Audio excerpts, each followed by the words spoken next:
I'm Liam. I'm Steven. Yeah, and we're college students. So we're going to tell the story about how we started our startup, First Pick. So me and Steven have known each other for, I've known him for 2/3 of my life. Mm-hmm. As you get it, we're young, we're college students, so it's 13 years. So we went through school together, but, we weren't, close friends by any means throughout school. In high school, we went our separate paths. I did my thing, he did his thing. So high school, I started sort of getting into design. I go ahead and I download, Photoshop, and I start doing, hobbies and errands and small tasks from my friends that they asked me to do stuff. So my friend would start a YouTube channel, and I would be making his thumbnails or his cover art, just very small tasks at the time. And they weren't for anything monetary. I just did it for fun, just for hobby. And that would sort of continue for the years of high school, and then I would get into DECA. DECA is just a small program where you sort of it's a business competition, and actually that year the task was to sort of take on the role of a web design sales representative.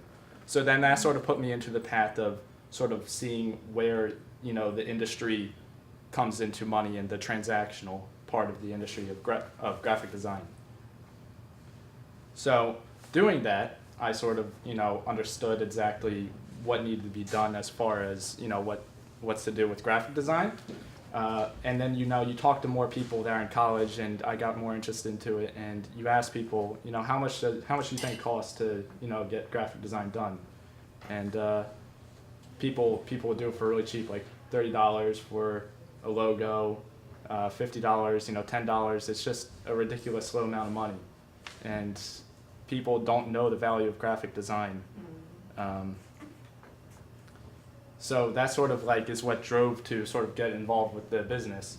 So what First Pick is we partner with colleges, with students who don't know the value of graphic design, and very, very passionate students for design and art. And it's hard to get with a job with graphic design when you're a student. So we bring them into our service, and then we sort of have them do design with clients.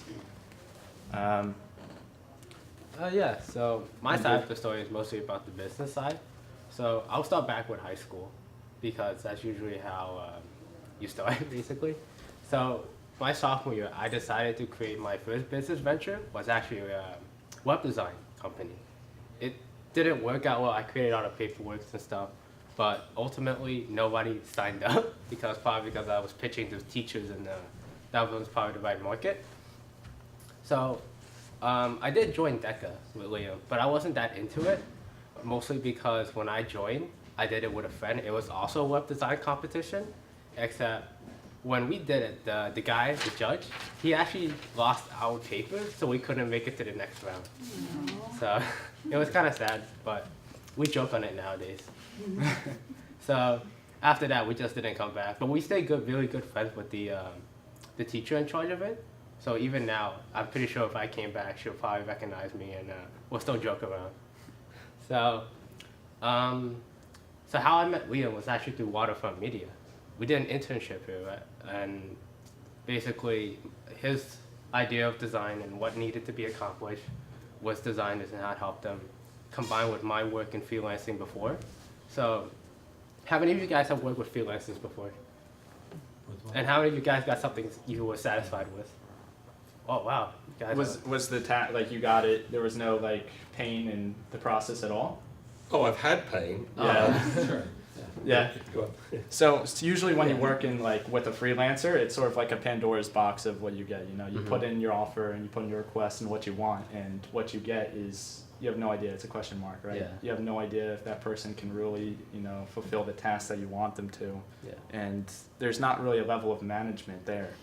You guys were really lucky. So Yeah. I mean, Yeah. I got 1 out of 10, I would say. So I have a 10% chance of getting something lucky. It's like finding a pot at the end of the rainbow. So after that, me and Liam just decided to work together because we're both college students, and we thought it'd be really nice to help other college students out as well. One of them being Liam, who's a graphic designer, which would also be really helpful to him. Personally for me, I love having the guaranteedness, I guess, of having good quality design. So that would help me too. Yeah. Yeah, and that's sort of, you know, the whole in the market right now is, you know, there's no way for, you know, someone who's a student to really get that professional experience and build their credible portfolio that they really need. Yeah. You know, you have your friends asking you to do all these small things while you're not really getting anything real there. And to sort of like have that coming out of college, you know, working in college with First Pick and then having to be able to get out of college and then have them to sort of work right out of college and not have that trouble finding a job, because that's what happens. So, you know, have them to sort of start their story with First Pick and then end it later. Yeah, kind of like how the story slams like. Maybe they can come here and tell a story too. Yeah, so that's the story of why we started First Pick. Great. Good job, guys.